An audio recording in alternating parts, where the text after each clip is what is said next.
Welcome to the Deep Dive, where we cut through the noise to get you well-informed quickly. Okay, let's unpack this one. Today, we're diving into a truly compelling story. It really pulls back the curtain on a critically overlooked chapter of history. The profound and often just unspoken experiences of female nurses in the Vietnam War. Absolutely. It's a story that needed telling. Our lens for this deep dive is Kristin Hannah's acclaimed novel, The Women. Now, I've got a detailed summary, analysis, and review of the book right here. And this is much more than just, a literary critique. It's really our guide to exploring the immense courage, the deep-seated trauma, and the unwavering resilience of women who served and suffered. And often in silence, right? A silence kind of imposed by society itself. Exactly. So our mission, as always, is to pull out the most important insights from all this material, basically giving you a shortcut to understanding this vital piece of history. Right. And what's so fascinating here is how a really personal narrative, like the main character, Frankie McGrath's, can open up this whole collective historical understanding, something that's just been missing for, far too long. This novel, it really acts as a kind of conduit, guiding us through her journey. And her story, it reflects the broader, often completely unacknowledged contributions and struggles of countless female veterans. So it helps us not just learn the history, but sort of feel its impact too. Precisely, which allows us to grasp why these stories absolutely matter. They're not footnotes, they're central. Okay, so let's begin with Frankie McGrath herself. Picture this.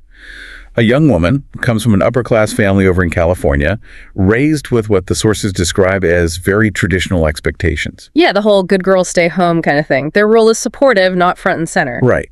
Yet she makes this incredibly profound, life-altering decision. She joins the Army Nurse Corps. She decides to serve in Vietnam. I mean, talk about a collision course with everything she's ever known. Definitely. So her journey starts there, moving from this sheltered background right into the heart of a war zone. That transition is pivotal, isn't it? Oh, absolutely pivotal. The summary really highlights her initial inexperience, maybe even naivete. She's fresh out of training and then boom. No easing in? None at all. She's immediately plunged into the utter chaos of field hospitals. And we're talking about treating soldiers' kids, really often barely older than herself, with horrific injuries. And relentless pressure. Relentless pressure, the constant noise, the helicopters, the smell, blood, fear, and the ever-present threat of attack. This wasn't just, standard nursing. Right. It was constant, high-stakes medical intervention in the most brutal conditions you can imagine. This environment, it just forced this immense personal transformation almost overnight. Wow. It demanded a level of courage, adaptability, frankly, things most people never have to find within themselves. And she wasn't facing this alone, which seems critical. The summary really emphasizes her friendships with fellow nurses, Barb and Ethel. Yes, that's huge. Amidst all that relentless, terrifying pressure, what did those bonds actually mean for her ability to just endure? How did that sisterhood shape her resilience? Well, friendship and solidarity they're a core theme, a lifeline, really, in what must have been an incredibly isolating environment, even surrounded by people. Right. Her bond with Barb and Ethel, it shows how these women supported each other through extreme, often just unimaginable circumstances. They shared the same trauma, the same bone-deep exhaustion, the same sort of desperate hope. A shared experience. Exactly. This sisterhood forged right there in the crucible of war. It wasn't just about emotional support, it was practical too. They learned to rely on each other, to share the load, maybe offer a moment of dark humor, or just a quiet, understanding look when words weren't enough. These connections were absolutely essential for building resilience, for finding courage day after day.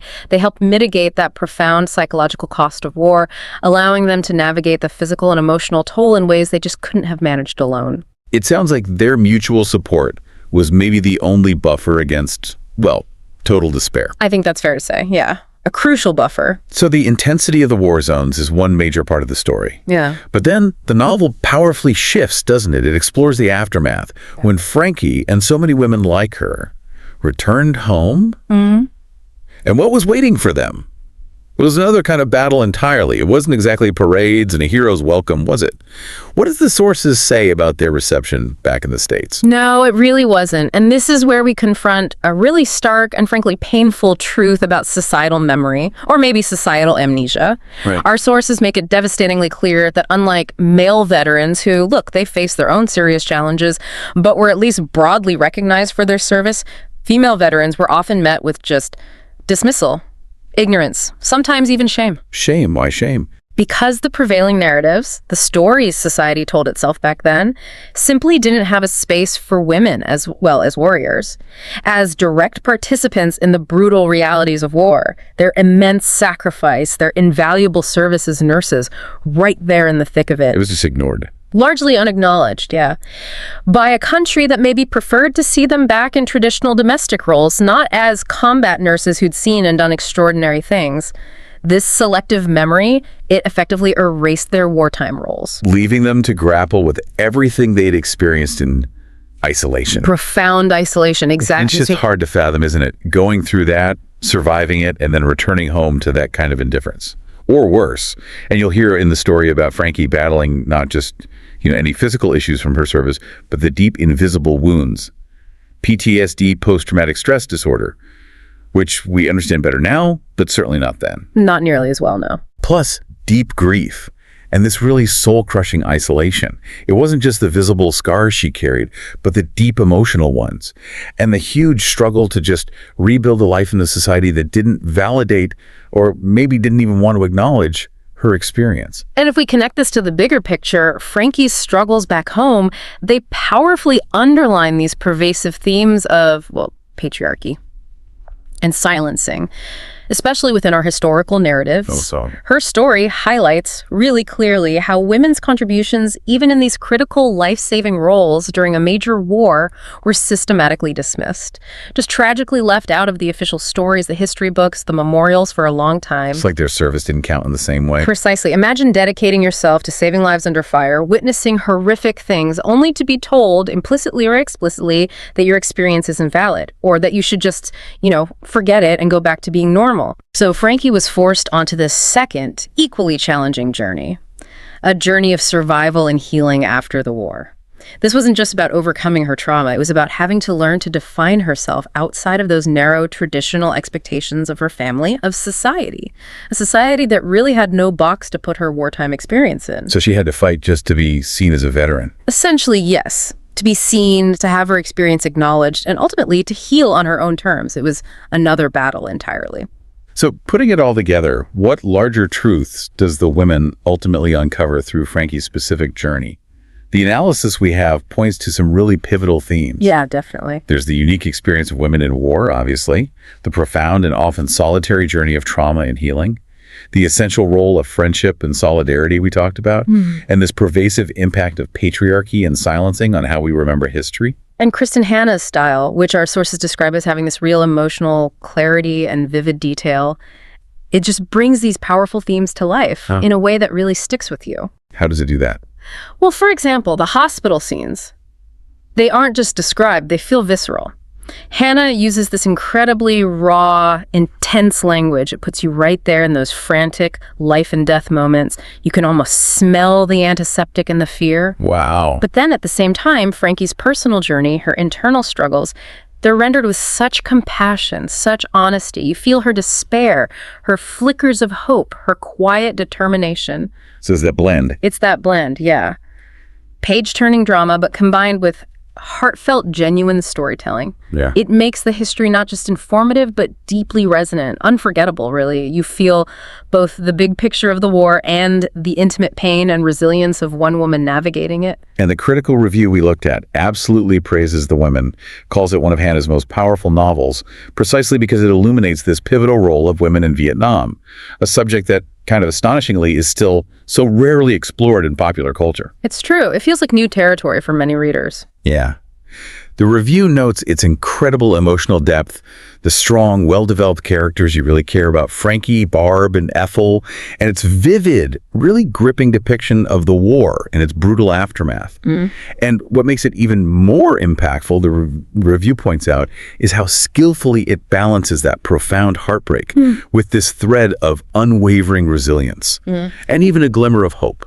It really is a story of survival, isn't it, in multiple senses? Definitely. And while the analysis, it does point out maybe a few minor weaknesses, perhaps a couple of moments that might feel a touch overly dramatic or maybe predictable to some readers, or the fact that the primary focus stays pretty tightly on Frankie's perspective, her singular point of view, these small critiques, they honestly don't detract from the novel's overall power and its essential message. So overall, Overall, it's lauded as moving, heartbreaking, and crucially necessary.